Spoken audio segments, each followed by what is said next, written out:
नमस्कार, आपका स्वागत है हमारे YouTube चैनल शिक्षा सखा पर। आज मैं आपके लिए लेकर आई हूँ कक्षा 8 विज्ञान की पाठ्य पुस्तक का अध्याय 5।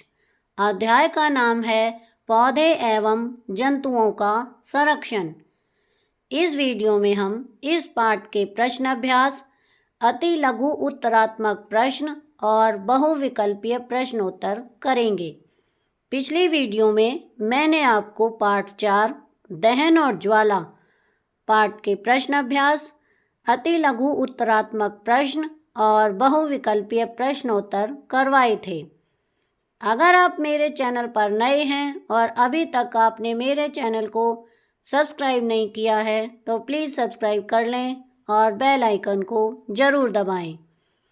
मैंने अपने चैनल की प्लेलिस्ट में सब्जेक्ट वाइज लिस्ट डाली हुई है। आप जिस भी सब्जेक्ट के लेसन को देखना चाहते हैं मेरे चैनल की प्लेलिस्ट में जाकर उसे देख सकते हैं। मैंने उड़ान सभी विषयों की कार्य पुस्तिका से संबंधित वीडियो डाली हुई हैं, आप उन्हें मेरे चैनल पर जाकर देख सकते हैं। तो चलिए अब हम पाठ की शुरुआत करते हैं।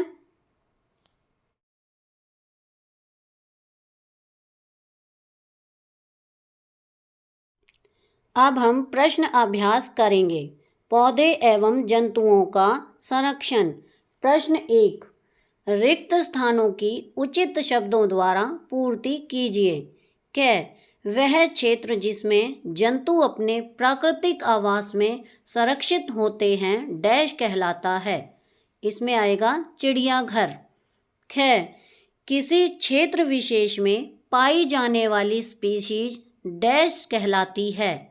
इसमें आएगा विशेष क्षेत्रीय स्पीशीज। प्रवासी पक्षी सुदूर क्षेत्रों से डैश परिवर्तन के कारण पलायन करते हैं। इसमें आएगा जलवायु। प्रश्न 2, निम्नलिखित में अंतर स्पष्ट कीजिए। वन्य प्राणी उद्यान और जैवमंडलीय क्षेत्र में अंतर। उत्तर है वन्य प्राणी उद्यान एक ऐसा स्थान जहां जंगली जानवरों सुरक्षा और संरक्षण किया जाता है। जैवमंडलीय आरक्षित क्षेत्र वन्य जीवन पौधे और जंतु संसाधनों और क्षेत्र के आदिवासियों के पारंपरिक ढंग से जीवन यापन हेतु विशाल संरक्षित क्षेत्र। चिड़ियाघर एवं अभयारण्य में अंतर। चिड़ियाघर ऐसा स्थान जहां जानवर अपने प्राकृतिक आवास में सुरक्षित रहते हैं। अभयारण्य वह क्षेत्र जहां जंतु और उनके आवास को संरक्षित रखा जाता है। संकटापन्न एवं विलुप्त स्पीशीज में अंतर। संकटापन्न स्पीशीज वे जंतु जिनकी संख्या एक निर्धारित स्तर से कम होती जा रही है और वे विलुप्त हो सकते हैं। विलुप्त स्पीशीज वे जंतु जो पृथ्वी से विलुप्त हो चुके हैं। वनस्पति जात और प्राणी जात में अंतर। वनस्पति जात किसी विशेष क्षेत्र में पाए जाने वाले पेड़ पौधों का समूह। प्राणी जात किसी विशेष क्षेत्र में पाए जाने वाले जीव जंतुओं का समूह। प्रश्न 3, वनोन्मूलन का निम्न पर क्या प्रभाव पड़ता है चर्चा कीजिए। वन्य प्राणी। उत्तर, वन्य प्राणियों पर वनोन्मूलन का प्रभाव पेड़ पौधे और जंगली जानवरों को आवास और भोजन प्रदान करते हैं। वनोन्मूलन से प्राकृतिक आवास नष्ट हो जाते हैं और जानवर संकटापन्न स्पीशीज बन जाते हैं। पर्यावरण पर वनोन्मूलन का प्रभाव। वनोन्मूलन से वातावरण में ऑक्सीजन की कमी आ जाती है। वर्षा और भूमि की उर्वरता में भी कमी आती है। इस कारण सूखा और बाढ़ की संभावनाएं बढ़ जाती हैं। गांव पर वनोन्मूलन का प्रभाव। अधिकतर कृषि गांवों में होती है। जब वनोन्मूलन होता है तो भूमि की गुणवत्ता में कमी आती है। घ शहर पर वनोन्मूलन का प्रभाव। शहरों में उद्योग और वाहन बहुत मात्रा में चलते हैं। यदि विश्व ऊष्मण में वृद्धि होती है तो पर्यावरण दूषित होगा, जिंदगी स्वस्थ नहीं रहेगी। पृथ्वी पर वनोन्मूलन का प्रभाव। वनोन्मूलन से प्राकृतिक आपदाओं की संभावना बढ़ती है। इसे विश्व ऊष्मण में वृद्धि होती है और मृदा अपरदन होता है। अगली पीढ़ी वनोन्मूलन का प्रभाव। वनोन्मूलन से पर्यावरण में परिवर्तन आते हैं, जिससे अगली पीढ़ी पर प्रभाव पड़ता है। प्रश्न 4, क्या होगा यदि हम वृक्षों की कटाई करते रहे? यदि वृक्षों की कटाई ऐसे ही होती रही तो वर्षा और भूमि की उर्वरता में कमी आएगी तथा प्राकृतिक आपदाएं बढ़ जाएंगी। किसी जंतु का आवास बाधित हो। किसी जंतु के आवास के नष्ट होने से बढ़ती हुई जनसंख्या को जल और भोजन की उचित प्राप्ति नहीं होगी, जिससे संकटापन्न हो सकता है। मिट्टी की ऊपरी परत अनावरित हो जाए। मृदा की ऊपरी परत हटाने से मृदा में ह्यूमस की कमी होती है और उर्वरता कम हो जाती है। प्रश्न 5, संक्षेप में उत्तर दीजिए। हमें जैव विविधता का संरक्षण क्यों करना चाहिए? इसका उत्तर है, जैव विविधता का अर्थ है किसी विशेष क्षेत्र में पाए जाने वाले सभी पौधों, जंतुओं और सूक्ष्म जीवों की विभिन्न प्रजातियां। वन के पौधे सभी जीव जंतुओं की आवश्यकताओं की पूर्ति करते हैं, इसलिए जैव विविधता का संरक्षण करना चाहिए। संरक्षित वन भी वन्य जंतुओं के लिए पूर्ण रूप से सुरक्षित नहीं है, क्यों? उत्तर, संरक्षित वन भी जीवों के लिए सुरक्षित नहीं रहे क्योंकि इनके आसपास रहने वाले लोग वनों को नष्ट कर देते हैं। कुछ आदिवासी वन पर निर्भर करते हैं, कैसे? उत्तर, कुछ आदिवासी जातियां वनों पर निर्भर होती हैं क्योंकि वनों से इनका जीवन यापन होता है। वनोन्मूलन के कारण। उत्तर, नंबर 1, जनसंख्या वृद्धि के कारण लकड़ी की आवश्यकता। नंबर 2, कृषि भूमि के लिए। नंबर 3, सड़कों और बांधों के निर्माण के लिए। नंबर 4, पशुओं के अतिचरण के लिए। प्रभाव। नंबर 1, ऑक्सीजन और कार्बन डाइऑक्साइड में के असंतुलन। नंबर 2, अधिक बाढ़ें। नंबर 3, भूस्खलन। नंबर 4, जलवायु परिवर्तन। रेड डाटा पुस्तक। यह पुस्तक संकटापन्न स्पीशीज के रिकॉर्ड स्रोत हैं।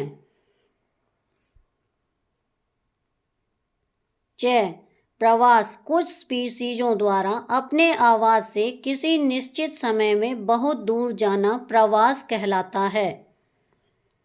प्रश्न 6, फैक्ट्रियों और आवास की मांग की आपूर्ति हेतु वनों की अनवरत कटाई हो रही है। क्या इन परियोजनाओं के लिए वृक्षों की कटाई न्याय संगत है? उत्तर, इन प्रोजेक्ट के लिए वृक्ष काटना न्यायपूर्वक नहीं है, क्योंकि यदि पेड़ कटेंगे तो पर्यावरण असंतुलन हो जाएगा, जिससे बहुत गंभीर परिणाम होंगे। प्रश्न 7, अपने स्थानीय क्षेत्र में हरियाली बनाए रखने में आप किस प्रकार योगदान दे सकते हैं? सूची तैयार करो। उत्तर, हरी संपदा का रखरखाव। नंबर 1, सड़कों के दोनों ओर वृक्ष लगाने चाहिए। नंबर 2, वनों के काटने पर रोक लगानी चाहिए। नंबर 3, सरकार को वृक्ष की कटाई पर रोक के कानून बनाने चाहिए। नंबर 4, पार्क बनाने चाहिए। प्रश्न 8, वनोन्मूलन से वर्षा दर किस प्रकार कम हुई है, समझाइए। उत्तर, वन वर्षा लाते हैं। वनोन्मूलन से वर्षा में कमी आती है और भूमि की उर्वरता में कमी आती है, जिस कारण प्राकृतिक आपदाएं आती हैं। प्रश्न 9, अपने राज्य के राष्ट्रीय उद्यानों के विषय में सूचना एकत्र कीजिए। उत्तर, हरियाणा राज्य में 8 वन्य जीव अभयारण्य, 2 राष्ट्रीय उद्यान, 4 पशु पक्षी प्रजनन केंद्र, 2 वन्य जीव संरक्षण क्षेत्र, 49 हर्बल पार्क और 1 हिरन पार्क है। प्रश्न 10, हमें कागज की बचत क्यों करनी चाहिए? उन कार्यों की सूची बनाइए जिनके द्वारा आप कागज की बचत कर सकते हैं। उत्तर, 1 टन कागज की उत्पत्ति के लिए 17 हरे भरे पेड़ चाहिए, इसलिए हमें कागज की बचत करनी चाहिए। कागज का पुनः चक्रण हो सकता है, इससे वनों के साथ साथ पानी और ऊर्जा की बचत होती है। प्रश्न 11, दी गई शब्द पहेली को पूरा कीजिए। उत्तर, यहाँ पर देखिए ये शब्द पहेली दी गई है, मैंने इसे पूरा किया है। पहला बनेगा रेड डाटा पुस्तक, दूसरा ऊपर से नीचे बनेगा जैव विविधता, तीसरा बाएं से दाएं बनेगा संकटापन्न, चौथा बनेगा बाएं से दाएं विशेष क्षेत्री। तो यहाँ मैंने इसको पूरा कर दिया है, आप भी इसमें से देखकर अपनी किताब में भर सकते हैं। अब हम अति लघु उत्तरात्मक प्रश्न करेंगे। पहला प्रश्न है, रिक्त स्थान भरो। नंबर 1, डैश से तात्पर्य है पृथ्वी पर पाई जाने वाली विभिन्न प्रजातियां, इसमें आएगा जैव विविधता। नंबर 2, किसी विशेष क्षेत्र में पाए जाने वाले पशु पक्षी और जीव जंतु डैश कहलाते हैं, इसमें आएगा वनस्पति जात और प्राणी जात। नंबर 3, पंचमणि जैव मंडल आरक्षित क्षेत्र में एक राष्ट्रीय उद्यान डैश 2 वन्य जंतु अभयारण्य और डैश आते हैं, इसमें आएगा सतपुड़ा, दूसरे में बोरी और तीसरे में आएगा पंचमणि। नंबर 4, एक विशेष क्षेत्र में पाए जाने वाले स्पीसीज को डैश कहते हैं, इसमें आएगा विशेष क्षेत्रीय स्पीसीज। नंबर 5, एक स्थान पर एक ही प्रकार के बड़ी मात्रा में उगाए गए पौधों को डैश कहते हैं, इसमें आएगा स्पीशीज। प्रश्न 2, जैव मंडल क्या है? उत्तर, पृथ्वी का वह भाग जिसमें सजीव पाए जाते हैं अथवा जो जीवन यापन योग्य है। प्रश्न 3, जैव विविधता की परिभाषा दीजिए। उत्तर, जैव विविधता से तात्पर्य पृथ्वी पर पाए जाने वाले विभिन्न जीवों की प्रजातियों के पारस्परिक संबंध और पर्यावरण से है। प्रश्न 4, पंचमणि में पाए जाने वाले एक राष्ट्रीय उद्यान और 2 वन्य जंतु अभयारण्यों के नाम लिखिए। उत्तर है, राष्ट्रीय उद्यान है सतपुड़ा और वन्य जंतु अभयारण्य बोरी एवं पंचमणि। प्रश्न 5, वनस्पति जात की परिभाषा लिखें। उत्तर, किसी विशेष क्षेत्र में पाए जाने वाले पेड़ पौधे वनस्पति जात कहलाते हैं। प्रश्न 6, पंचमणि जैव मंडल आरक्षित क्षेत्र के वनस्पति जात के कुछ उदाहरण दो। उत्तर है, साल, टीक, आम, जामुन, चांदी, फरना, अर्जुन आदि। प्रश्न 7, प्राणी जात की परिभाषा लिखिए। उत्तर, किसी विशेष क्षेत्र में पाए जाने वाले जीव जंतु प्राणी जात कहलाते हैं। प्रश्न 8, पंचमणि जैव मंडल आरक्षित क्षेत्र के कुछ प्राणी जात के उदाहरण दीजिए। उत्तर है, चिनकारा, नीला बैल, भौंकने वाले हिरन, चीता, जंगली कुत्ता, भेड़िया आदि। प्रश्न 9, स्पीशीज की परिभाषा लिखिए। उत्तर है, सजीवों की समष्टि का वह समूह जो एक दूसरे से अंतर्जनन करने में सक्षम है। प्रश्न 10, विशेष क्षेत्रीय स्पीशीज क्या है? उत्तर, किसी विशेष क्षेत्र में पाए जाने वाले जीव जंतु पेड़ पौधे विशेष क्षेत्रीय स्पीशीज कहलाते हैं। यह भौगोलिक क्षेत्र, प्रांत, देश, राज्य कुछ भी हो सकता है। प्रश्न 11, पंचमणि जैव मंडल आरक्षित क्षेत्र के 2 विशेष क्षेत्रीय प्राणी जात के नाम लिखिए। उत्तर है, नंबर 1 भारतीय विशाल गिलहरी और नंबर 2 उड़ने वाली गिलहरी। प्रश्न 12 पंचमणि जैव मंडल आरक्षित क्षेत्र के 2 विशेष श्रेणी वनस्पति जात के नाम लिखिए। उत्तर है पहला साल, दूसरा जंगली आम। प्रश्न 13 वन्य प्राणी अभयारण्य कहाँ है? उत्तर वे क्षेत्र जहां वन्य प्राणी सुरक्षित एवं संरक्षित रखे जाते हैं वन्य प्राणी अभयारण्य कहलाते हैं। प्रश्न 14 कुछ संकटापन्न मुख्य जंतुओं के नाम लिखो। उत्तर काली बत्तख, सफेद आंख वाली बत्तख, हाथी, सुनहरी बिल्ली, गुलाबी सिर वाली बत्तख, घड़ियाल, मगरमच्छ, अजगर, राइनोसिरस आदि। प्रश्न 15 प्राणी उद्यान क्या है? उत्तर प्राणी उद्यान वे क्षेत्र हैं जहां जानवर सुरक्षित रखे जाते हैं। अब हम बहुविकल्पीय प्रश्नोत्तर करेंगे। पहला प्रश्न है डैश वनोन्मूलन का कारक है? क दावानल, ख भीषण सूखा, ग कृषि के लिए भूमि प्राप्त करना, घ उपरोक्त सभी। इसका उत्तर है घ उपरोक्त सभी। प्रश्न 2 वनोन्मूलन के क्या प्रभाव हो सकते हैं? क बाढ़ों का आना, ख वन्य प्राणी जीवन नष्ट होना, ग सूखा पड़ना, घ उपरोक्त सभी। इसका उत्तर है घ उपरोक्त सभी। प्रश्न 3 वह क्षेत्र जहां जंतु एवं उनके आवास किसी भी प्रकार के विक्षोभ से सुरक्षित रहते हैं डैश कहलाता है? क राष्ट्रीय उद्यान, ख जैव मंडल आरक्षित क्षेत्र, ग अभयारण्य, घ इनमें से कोई नहीं। इसका उत्तर है ग अभयारण्य। प्रश्न 4 विलुप्त स्पीसीज प्रजाति की जानकारी का रिकॉर्ड रखने वाली पुस्तक का नाम है? क रेड डाटा पुस्तक, ख ब्लू डाटा पुस्तक, ग येलो डाटा पुस्तक, घ उपरोक्त सभी। इसका उत्तर है क रेड डाटा पुस्तक। प्रश्न 5 जंतु किस कारण प्राय प्रवास करते हैं? क पोषण हेतु, ख श्वसन हेतु, ग उत्सर्जन हेतु, घ प्रजनन हेतु। इसका सही उत्तर है घ प्रजनन हेतु। प्रश्न 6 वह क्षेत्र जहां वनस्पति जात, प्राणी जात, ऐतिहासिक वस्तुओं का संरक्षण होता है डैश कहलाता है? क राष्ट्रीय उद्यान, ख अभयारण्य, ग परितंत्र, घ जैव मंडल आरक्षित क्षेत्र। इसका सही उत्तर है क राष्ट्रीय उद्यान। प्रश्न 7 हमारी सरकार द्वारा प्रोजेक्ट टाइगर कानून कब लागू हुआ था? क 5 अप्रैल 1973, ख 1 अप्रैल 1973, ग 12 अप्रैल 1973, घ 14 अप्रैल 1973। इसका सही उत्तर है ख 1 अप्रैल 1973।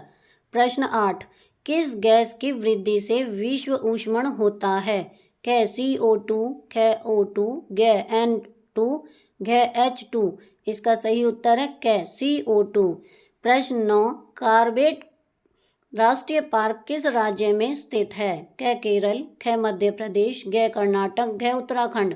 इसका सही उत्तर है घ उत्तराखंड। प्रश्न 10 इनमें से कौन सा पंचमणि जैव मंडल आरक्षित क्षेत्र के प्राणी जात हैं? क जंगली कुत्ता, ख तेंदुआ, घ भेड़िया, घ उपरोक्त सभी। इसका सही उत्तर है घ उपरोक्त सभी।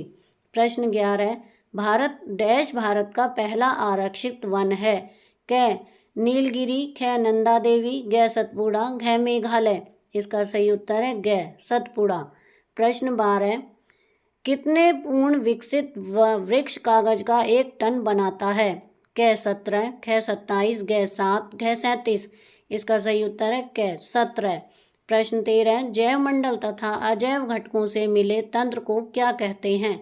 क जैव मंडल, ख परितंत्र, ग जनसंख्या, घ समुदाय। इसका सही उत्तर है ख परितंत्र। प्रश्न 14 कान्हा राष्ट्रीय पार्क किस राज्य में पाया जाता है?